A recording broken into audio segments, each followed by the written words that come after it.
every TV channel would want to broadcast it so that they can get high rate of viewerships. So BCCI sell the broadcasting rights in exchange of money to the TV channels. For the first 10 years of IPL, Sony owned the media rights actually. So from 2008 to 2017, they spent 82 millions on it total actually. So almost 8.2 billion for each season. But in 2018, Star Sports bought it rights. So at 164 billion for 5 years.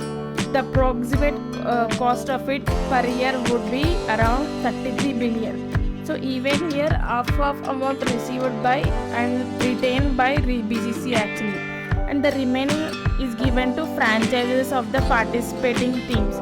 So if you look at it from the perspective of broadcaster, if Star Sport is willing to spend 160 billion, it would be benefiting out of it too.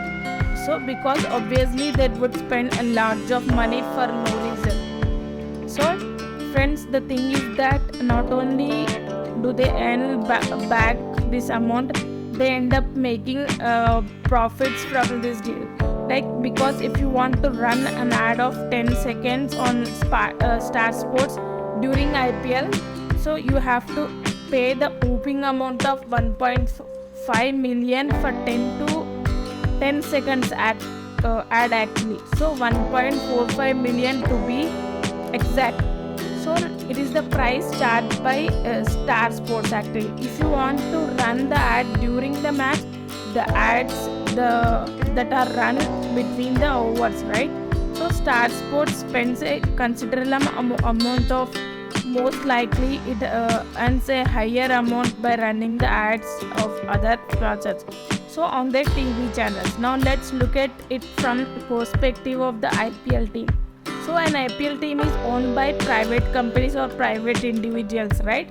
Such as celebrities or rich business persons. But then they will buy the IPL teams, and after that they have to spend a lot of things. When the players are bought, IPL teams have to pay salaries of the players for their transportation, training. All these expenses are borne by IPL team. So it is estimated that on an average an IPL team spends like around 2 billion. It's a significant amount, and owners of the IPL team actually wouldn't want to bear these expenses actually.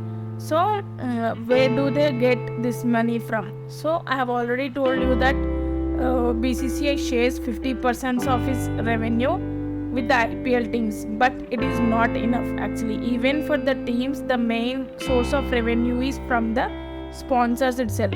So there are team sponsors. The brand sponsorships can be seen in the jersey of the team members. On average, there are 10 brand logos on regular IPL outfit. So 6 on jerseys and 2 on pants and 2 on their caps. So the brand pays to the IPL teams, right? So to put their logos on their outfit actually. So apart from this, when you go to watch the matches in the stadium, the revenue from the ticket you buy, so 80% of the ticket money goes to the IPL teams actually.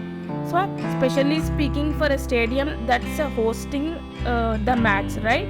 So gives the 80% of to the home team actually, such as if the Wakhade stadium, 80% of the revenue from the sales of tickets would go to Mumbai Indians team. So the remaining 20% go to Home State Cricket Association. So each team pays at least 7 home matches, right?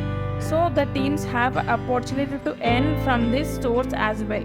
So although the revenue from the sales of tickets does not make much money, so it is estimated that the stadium ticket sales from one match make about 40 million in a match. So, and since the price of food and beverages are hiked up here, so there is another source of revenue. So but 40 millions on 50 million isn't very significant amount. So when you compare it to the expenses of each team, around 2 million billions they will spend.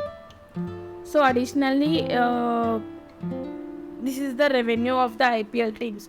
So when you buy the jersey of your favorite teams, IPL can be several IPL sponsors several jerseys, so such as key rings, mobile covers, chargers, caps, joggers, coasters, wristbands, and many other things, so that they can purchase at their stores. The revenue from selling these things goes directly to the IPL teams, and finally at the end there's the prize money, right? Around 200 million goes to the winner of the IPL team. In this year they are spending 6 crores, and the runner-up team and the losing and the final match goes to 130. And these are the round figures, not exact amounts. So the loser of the qualifier 2 would get 70 millions, and the team losing in the eliminator would get 65 millions, and half of the prize money goes to the owner of the teams actually, and the remaining goes to the players, and is divided equally among them. So if you look at it from the perspective of the players, for playing in IPL, they obviously get high salary, right? So each player has their brand value. Famous players make more money during the auctioning.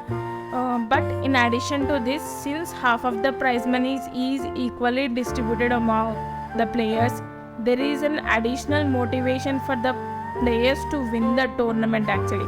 So if we look at the business model of the IPL from perspective of the teams, as I have told you at the beginning of the video, the prize money is only 200 million, whereas the average expense of the IPL is 2 billion.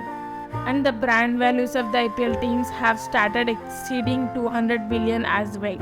So from the perspectives of owner of the IPL teams, what motivates to own the winning team?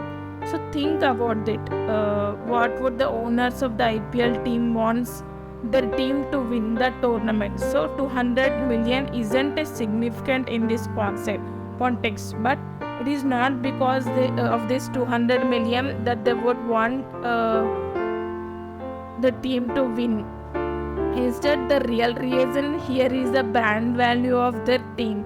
So if they win the IPL, it will sort of publicity of their teams more than more people would want to know, and more people support their team, and more people would watch the team matches, and when they would get positive feedback from the people with their viewership, sponsor would also flock into the IPL teams. So and the brands will be willing to pay more to sponsor their logo on the jersey of the IPL team. So the brand value of the IPL is much more important from the perspective of the business model, so rather than the prize money actually. So additionally, the brand value of the IPL team increases when they got a famous player in their team, like MS Dhoni playing for CSK, Virat Kohli for RCB. Teams try to nab the good players actually. Oftentimes, famous Bollywood stars and famous business persons increase the brand value of the team actually. So take the case of Shah Rukh Khan and Kolkata Knight Riders teams also give out the stakes in the team, and so that they can bought by other private companies. For example, LIC holds 6.04 stake in Chennai Super Kings, and Rajasthan Royal hold 15% stake in Redbit Capital Partners. So this is how the business model works. So let's meet in the next video. Until, please subscribe. Thank you so much for watching.